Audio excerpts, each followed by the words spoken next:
ایک بادشاہ نے اپنی رعایا پر ظلم و ستم کر کے بہت سا خزانہ جمع کیا تھا اور شہر سے باہر جنگل بیابان میں ایک خفیہ غار میں چھپا دیا تھا۔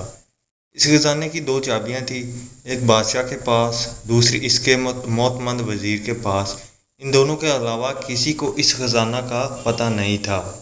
ایک دن صبح کو بادشاہ اکیلا سیر کو نکلا اور اپنے خزانہ کو دیکھنے کے لیے دروازہ کھول کر اس میں داخل ہو گیا۔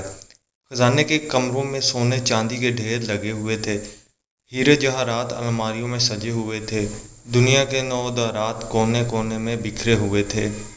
وہ ان کو دیکھ کر بہت خوش ہوا۔ اسی دوران وزیر کا اس علاقے سے گزر ہوا۔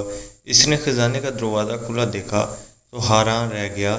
اس خیال ہوا کہ کل رات جب وہ خزانہ دیکھنے آیا تھا، شاید اس وقت وہ دروازہ بند کرنا بھول گیا ہو۔ اس نے جلدی سے دروازہ بند کر کے باہر سے مقفل کر دیا۔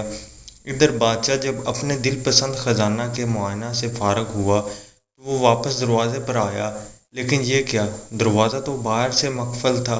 اس نے زور زور سے دروازہ پیٹنا اور چیخنا شروع کیا، لیکن افسوس، اس کی آواز سننے والا وہاں کوئی نہ تھا۔